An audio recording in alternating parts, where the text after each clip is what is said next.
दुनिया में अभी ऐसा कोई अध्ययन नहीं हो पाया है जिससे यह सिद्ध होता हो कि सोयाबीन से डायबिटीज ठीक हो सकता है। सोयाबीन से डायबिटीज ठीक होने की बात कुछ वैज्ञानिक कहते हैं, लेकिन अभी कुछ सिद्ध नहीं हुआ है और इसलिए दवा के स्वरूप में और मेडिसिन के रूप में अभी तक दुनिया में कहीं कोई उपलब्ध नहीं है।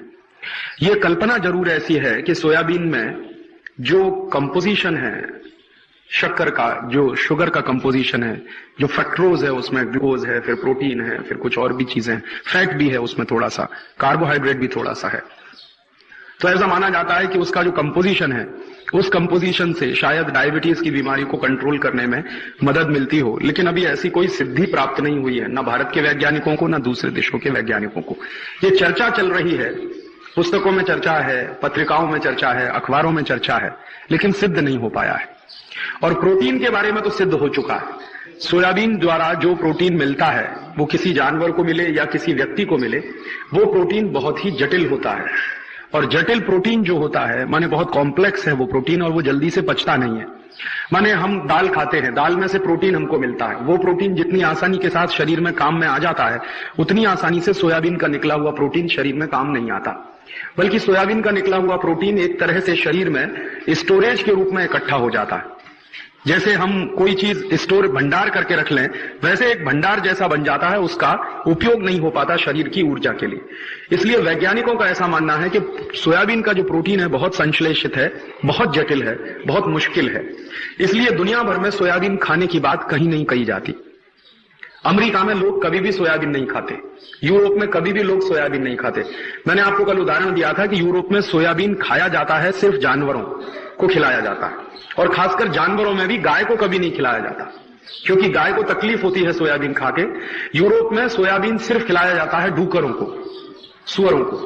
और वहां भी क्या होता है, मैंने आपको बताया कि चूंकि जटिल है इसलिए आसानी से पचता नहीं, तो डूकर सोयाबीन की खली खाता है तो स्टोरेज के रूप में इकट्ठा हो जाता है और डूकर थोड़ा जाड़ा हो जाता, मोटा हो जाता।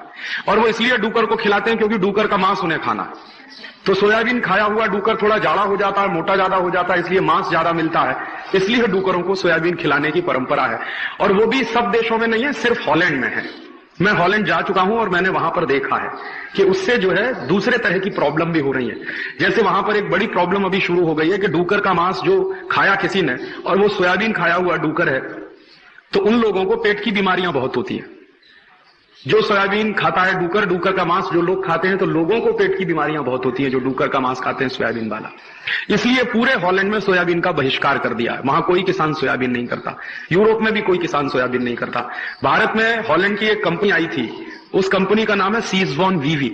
तो सीजवान वीवी कंपनी आई थी सोयाबीन का बीज लेकर सबसे पहले, और मध्य प्रदेश में उस समय जब सरकार चलती थी, आज से ये करीब 15-20 साल पहले की बात है, तो मध्य प्रदेश सरकार को वो बीज मुफ्त में दिया गया था और कहा गया था कि आप अपने किसानों को अगर ये बीज बांटें तो हम आपके पैदा किए हुए सोयाबीन को पूरा खरीद लेंगे और आपको विदेशी मुद्रा मिलेगी। तो इस लालच में मध्य प्रदेश सरकार ने सोयाबीन का बीज बांटना शुरू किया ब्लॉक डेवलपमेंट ऑफिसर्स के माध्यम से।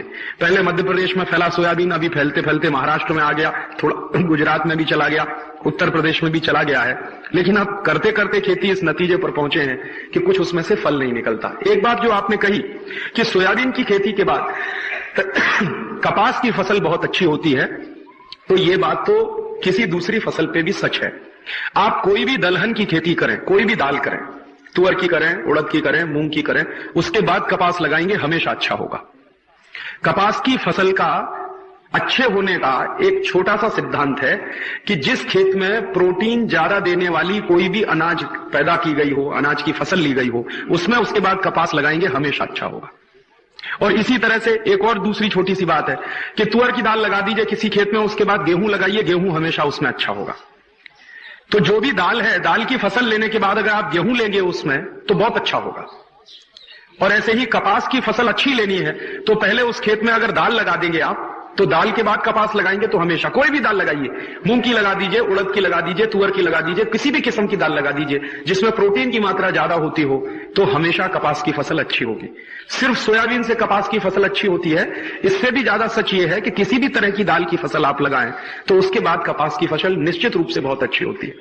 और ये जो फसल चक्र का एक सिद्धांत है, और शायद इस देश में सभी किसान जानते थे आज से 200-300 साल पहले तक, लेकिन ये जो परदेशियत आ गई, विदेशीकरण हो गया हमारी खेती का, तो वो फसल चक्र का जो हमारे ज्ञान थे वो खत्म हो गए, टूट गए धीरे धीरे। सोयाबीन के बारे में जितनी माहिती भारत की पुस्तकों में छपती है सब विदेशी माहिती है, क्योंकि सोयाबीन हमारी फसल कभी नहीं थी। ये हिंदुस्तान में 20-25 साल पहले कोई जानता भी नहीं था कि सोयाबीन क्या होता है। ये पूरी तरह से इंपोर्टेड फसल है और इंपोर्टेड कृषि का ये जो है पद्धति है सोयाबीन पैदा करने की। तो ये जो विदेशों से आने वाली जानकारी है उसको सीधी तरह से कभी स्वीकार ना करें, क्योंकि जरूरी नहीं है विदेशों में कोई एक जानकारी सच हो वो हमारे यहां भी सच हो, बिल्कुल जरूरी नहीं है।